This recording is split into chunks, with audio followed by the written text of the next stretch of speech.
it's not against the law just because he plays a policeman. You don't have to worry about that. Oh, he's hard. I tried to get one. They wouldn't give me one. Maybe it is in San Francisco. Tonight, almost live, it's America Tonight. 30 minutes of TV on the UBS network.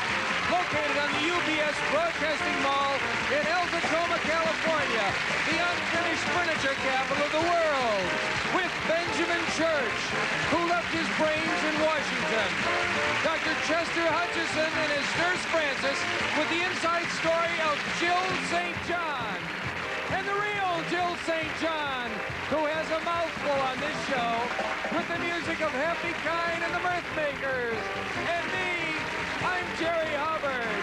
Hi, everybody. And now, here's your host and mine, Mr. Mark Kimball.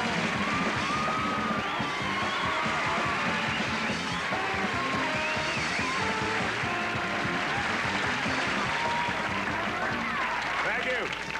Thank you. I just started it, too. I'll save it. Listen, good evening, and welcome to America Tonight. I am Barth Kimball, and thank you. Well, it's not the record, but it was heartfelt. As you probably know, if you're a regular viewer, I'm not the kind of guy that goes around kissing a lot of behinds to make friends in Hollywood. If I like someone, I'll just kiss them right on the front like a normal person. You know, also, I got to take my hat off to Suzanne Summers, the stars of she's one of Three's Company, the star of that. She did a very gutsy thing recently, and guts is something I greatly admire. Except on the interstate or a PG movie or on a restaurant menu. The list is endless. Anyway, the National Enquirer printed a story about some legal problems she had about, I think it was 10 years ago or so. And I guess it was pretty embarrassing information to surface just at the time when she's booming as big as Farrah Fawcett Majors. Actually, Suzanne is... Well, what I meant is as popular as Farrah Fawcett Majors. Anyway, I guess Suzanne was kind of ticked off at this kind of scandal sheet tactic, so she agreed to do an exclusive interview with The Star to give her side of the story, and to promote that issue of The Star, she did a commercial for them for free. Now, to me, it takes guts to do anything for free. And to the people at The Star, I have heard through the grapevine that the Enquirer is just waiting for the ratings on this show to hit double figures before going with a cover story that digs up a lot of old dirt on me. And even if you water down that dirt, it'll still be the same old mud. And I would be perfectly willing to beat those slime crawlers to the punch by granting an exclusive interview to The Star and clearing all this up even before it gets confused. And of course, we can talk about the commercial too. If not free, maybe something deferred. And speaking of deferring, here's a man who thinks that deferring is what they do to minks and seals. Ladies and gentlemen, my co-host and announcer, Jerry Hubbard.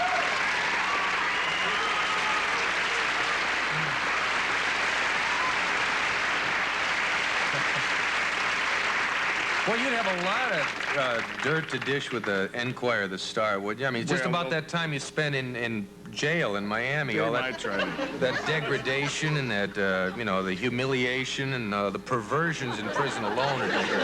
Jerry? Do you have cigarette burns on your body? Jerry.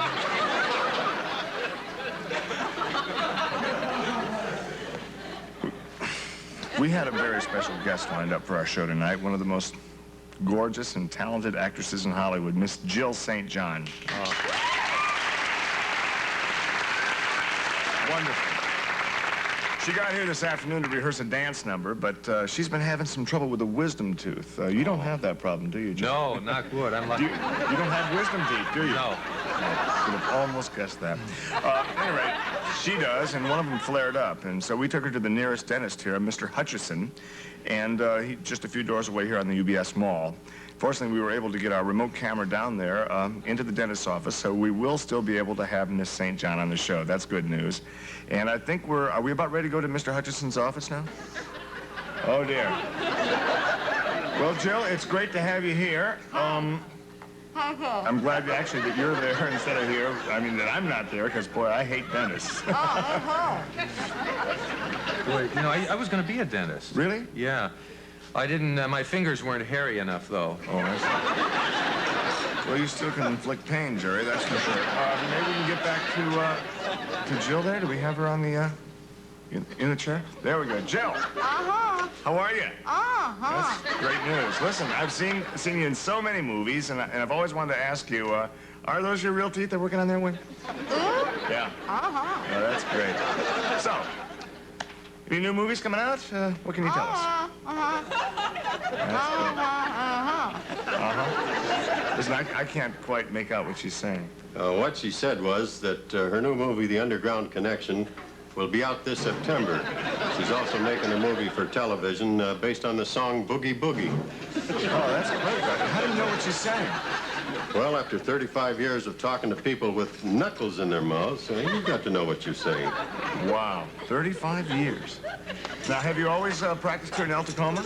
No, I started in Portland, Oregon. What do you think about some of these newfangled technical things dentists are using, like nitrous oxide to keep people calm and the stereo headsets? Well, I use those things, too. It's a competitive business these days. I play albums through the headphones, mostly Sandler and Young. It's too bad we're not going to be able to hear Jill's number. That leaves us one musical number short in the show. We often have that problem when Happy plays. Well, I'm a singer myself, you know. Well, that's great news, I'm sure. Jill, do you think you could maybe just do one song for us? Huh? Just one song? Is it? She says no way. She couldn't possibly do it today. And besides, she wouldn't even consider it. And my nurse plays the piano, and we do Lions Club's dinners and church benefits and that sort of thing. Well, that's very nice, Doctor. I'm sure you're happy doing it, too. Well, I could be there in 5 minutes. And I'll do free dental work for everybody in the studio for 1 solid year. Now, would that include cleaning and x-rays? Anything. I'll do anything. What about Jill? Free dental work for a year? Oh, what about her? I'll give her a shot of nitrous oxide, and she'll never know what hit her. Did he offer free dental work? He sure did. Boy, that would be worth every penny. You know, of I it, think too. we might have a solution here for everybody. Yeah? I think we're going to take him. We'll be right back after these words. I want to talk to Jerry for a second.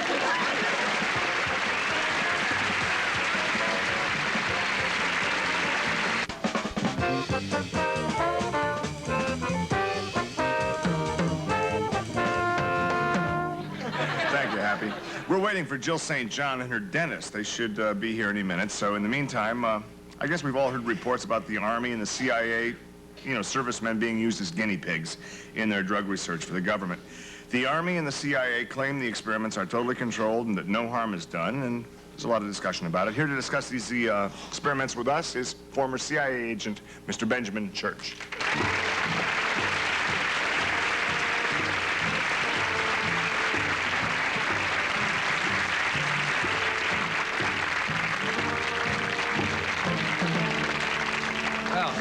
Seat? Thank you. Well, I've heard of people going to church. We've got one coming to us. That's great. It just occurred to me. Why not say it?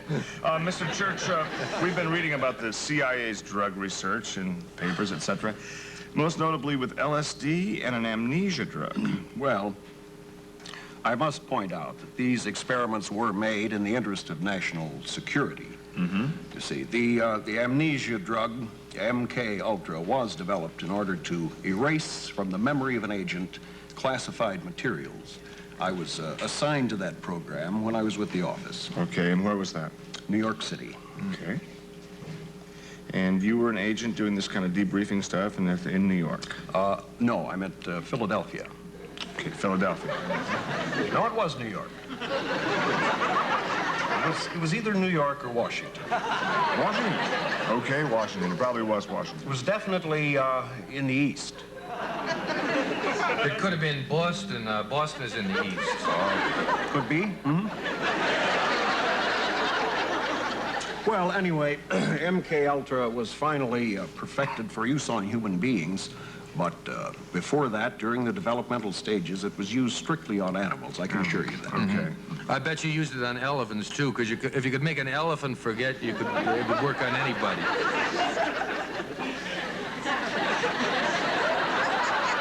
And it'd be good to hire elephants because they work for peanuts. Carry everything they own in a trunk. I've jumped. Jerry, there it is. Listen, Doctor, tell me. How did, in the final analysis, all the reports come in, how do you feel? How did the amnesia drug work? Well, MK Ultra was injected into the bloodstream hypodermically. Mm-hmm. or it was released as a gas. With, an exploding pellet. Okay. Or you know, it may have been a pill. It's possible. No, I think it was. I think it was a pill. Okay.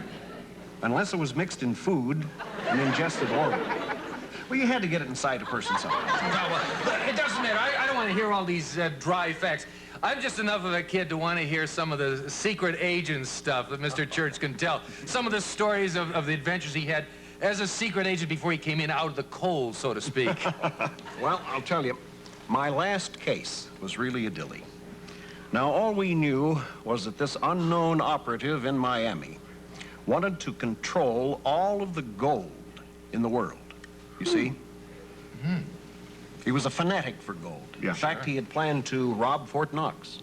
Now, he'd already used some gold paint to kill one of our female agents. Painted her with it, choked off her pores, killed her dead. Now, he had this evil Oriental assistant, and he had a bowler hat. That was the plot of the movie Goldfinger.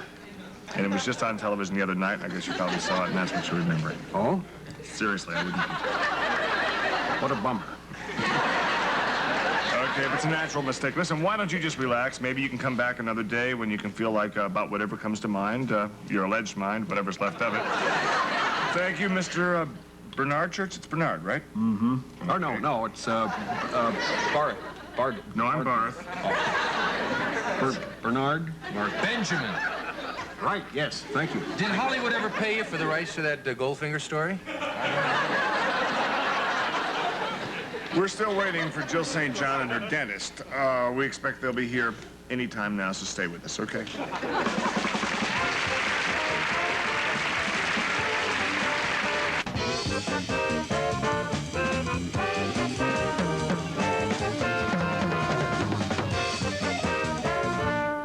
Just talking about the idea he might want to tie a string around his finger. I've seen that work.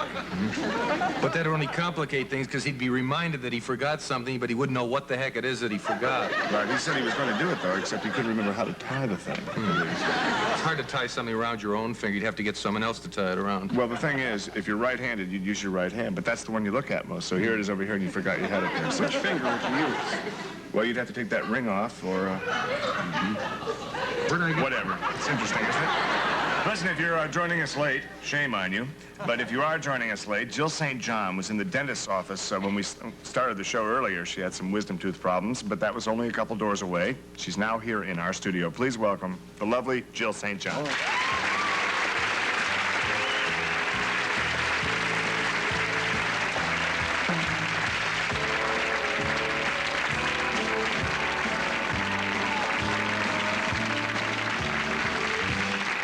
You look terrific. I can't believe you've been at a dentist. That's great. Oh, thank you. Yes, a slight oral emergency. I was hoping the dentist would hurt you to see you react, because then I could try to tell whether you were really in pain or just acting. Listen, I read something earlier. You're involved with National Safety Month, or is it Safety Yes. Hour or Day? Or... It's this month. This is National Outdoor Safety Month, and I'm the chairperson. And I'm here to give you some safety tips. That's fantastic. Chairperson. They always say that now instead of chairman. I prefer to be called chairwoman, to tell you the truth. I mean, chairperson, is this a neuter? I mean, well, what is a chairperson? Well, I guess it's trying to avoid that sexism, but if you think of it per son, now you got the masculine at the end, it would have to be per daughter. It gets all crazy. And then people like Ethel Merman would be Ethel Mer per daughter. It's nuts. You really take it to the last degree, don't you? Someone's going to, someone has to. People pulling into a gas station asking for a can of Uncle Freeze, I think is a little too far. That's liable to happen if we keep it up. So, you're the chairwoman person? I'm the chairperson for National Outdoor Safety Month, which is this month. And I would like to ask everyone to please use their common sense. Read the directions on any machine you are going to operate. Use good common sense for water safety. One of the biggest problems that people have, actually, is in outdoor barbecues, campfires, things like that. They'll take a can of lighter fluid, and they've got the charcoal briquettes going, and they don't think it's going fast enough, so they take the can and they give a little spray. The flame travels back to the can, and They explode. And blows up the can. Yes, they immolate themselves, and all that good food for goes. non-political reasons, it's really a waste.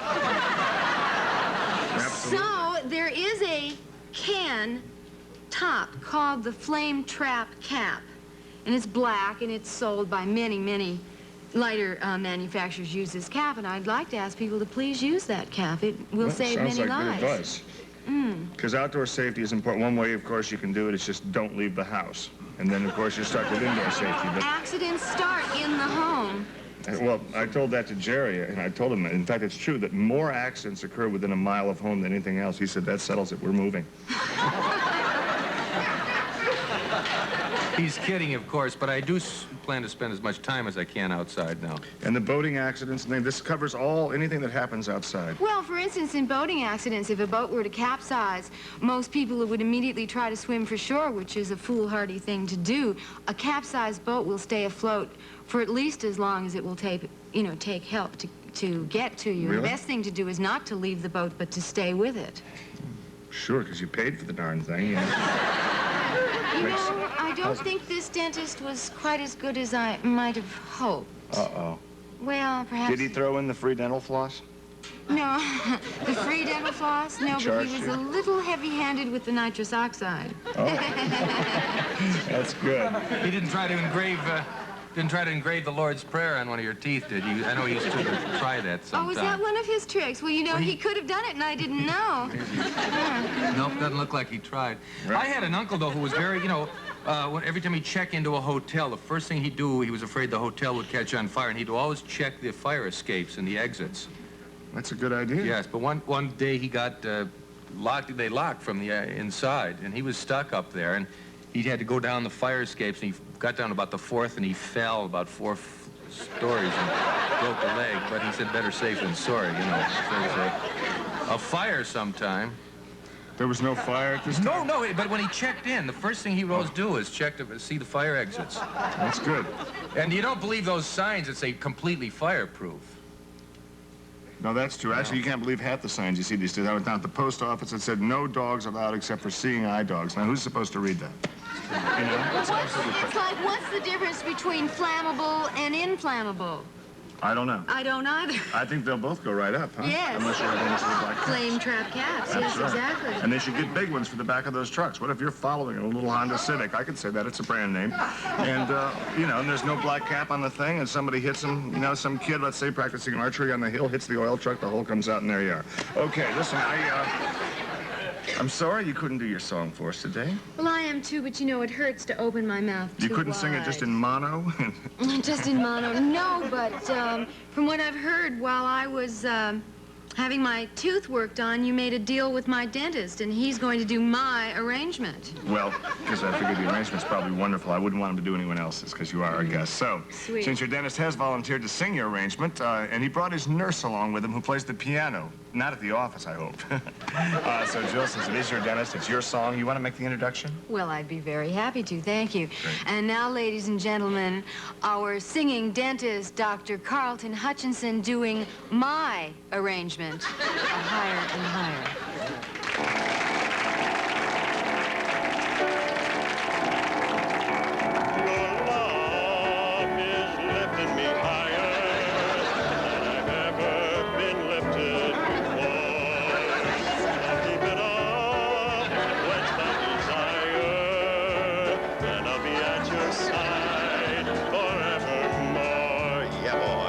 Now once I was downhearted,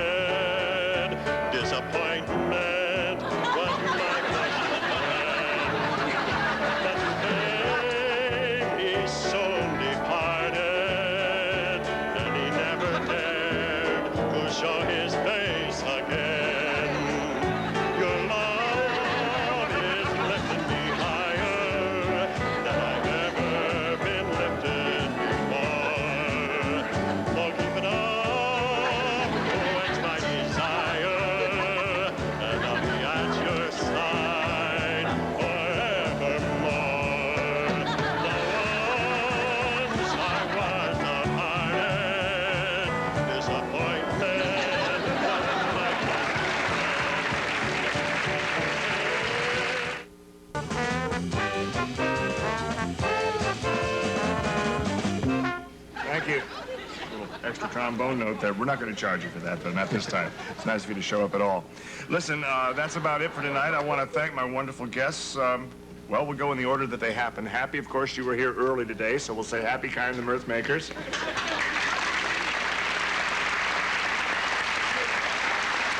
Wonderful Jerry Hubbard. Mr. Church, thank you very much. It was very nice chatting with you. I'd like to thank you, Johnny. It was a pleasure to be one. No, Bart. Bart? Maybe you've been... It's okay.